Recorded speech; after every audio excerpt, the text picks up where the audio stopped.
Hello everyone, welcome to my channel. So we are discussing here chapter number 1 that is crop production and management. तो अब जो है हमने storage of grain की तो जो है लास्ट वीडियो में हमने वहाँ तक डिस्कस कर चुके हैं. आज जो हम डिस्कस करेंगे फूड फ्रॉम द एनिमल्स. तो जब तक जो लास्ट वीडियोस में हम यही डिस्कस कर रहे थे हमें जो है प्लांट से फूड जो मिलता है हमें उसे किस तरीके से संभालना है, किस तरीके से क्रॉप जो है उगाई जाती है, राइट. तो आप जो हम डिस्कस करेंगे food from the animals. Now you have seen this table. आप देख सकते हो जैसे मिल्क है कौन कौन से एनिमल से मिल रहा है आपको. Cow, buffalo, she goat, she camel. तो after completing this table you must have seen that like plants animal also provide us with different kind of food. तो हमें प्लांट से फूड एंड वेजिटेबल मिलता है, इसी तरीके से हमें अलग अलग जो जानवर हैं वहाँ से फूड भी मिलता है. जैसे मिल्क हो गया, हनी हो गया, मीट हो गया, एग हो गया, ये सब हमें एनिमल से ही मिल रहा है. Many people living in the coastal area consume fish as a major part of their diet. तो जो है फूड इसके ऊपर भी डिपेंड करता है आप कौन से एरिया के ऊपर रहते हो. अगर आप कोस्टल एरिया पे हो तो आपको जो है फ़िश ईजिली अवेलेबल होगी. So that can also be as a major part of the diet. In the previous classes, you have learned about the food that we obtain from plants. We have just seen that process of crop production involves a number of steps like selection of seeds, sowing, etc. तो ये जो है हम already discuss कर चुके हैं कैसे एक क्रॉप की प्रोडक्शन होती है.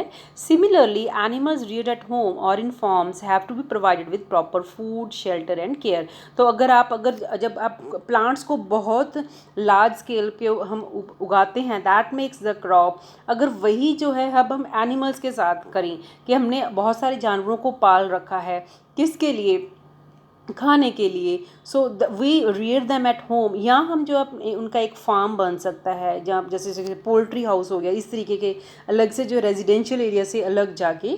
सो हमारी ये ड्यूटी बनती है कि we have to similarly animals की भी हम उसी तरीके से देखभाल करें. So we have to give them proper food, shelter and proper care. When this is done on large scale it is called animal husbandry. वही जब हम प्लांट्स के लिए कर रहे थे that was making the crop, और जब हम एनिमल्स के लिए लार्ज स्केल के ऊपर कर रहे हैं that is making the animal husbandry, right. So what is animal husbandry?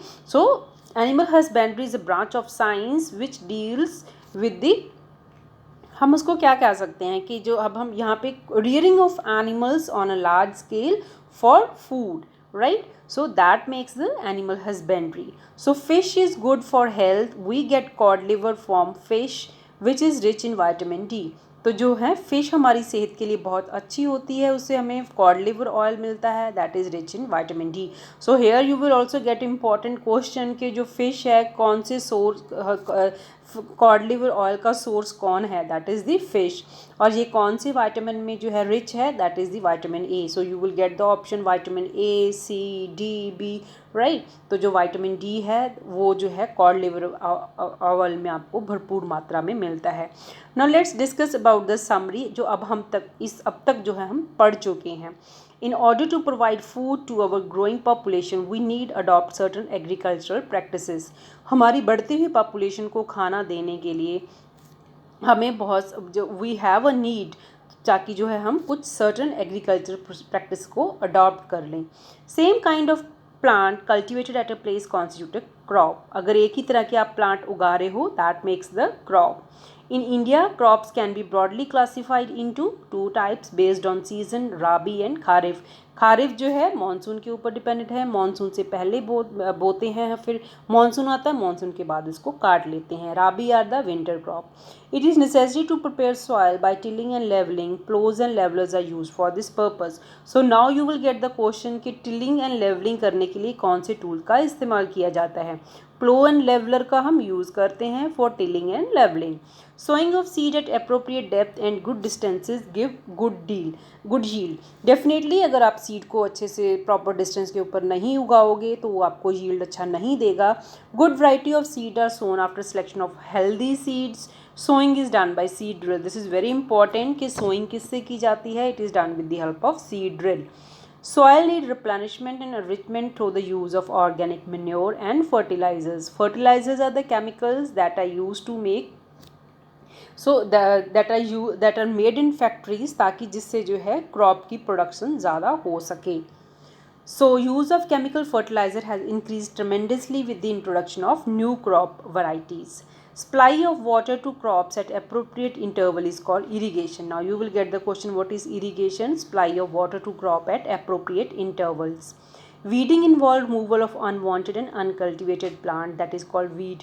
तो जब हम weeds को निकालते हैं जो है unwanted plants को, that is called the weeding. So what are weeds? Weeds are the unwanted plants. Harvesting is the cutting of the mature crop manually और बाय मशीन. मैनुअली हम सिकल से करते हैं, मशीन से जो है हम कंबाइन का इस्तेमाल करते हैं, जो कि हार्वेस्टर भी होता है और थ्रेशर भी होता है. Proper storage of grain is necessary to protect them from pest and micro organism. क्योंकि जो हमारी हार्वेस्टेड क्रॉप होती है वो मॉइस्चर रिच होती है, so it is very important. So we should dry them and we should store them properly to protect them from pests and microorganisms. Food is also obtained from animals for which animals are reared. This is called animal husbandry. So animal husbandry क्या है? It's a branch of science जो कि that is in which the animals are reared on large scale for the food. तो मैं उम्मीद करती हूँ आपको मेरा ये लेसन सेशन पसंद आया होगा. Thank you so much for watching.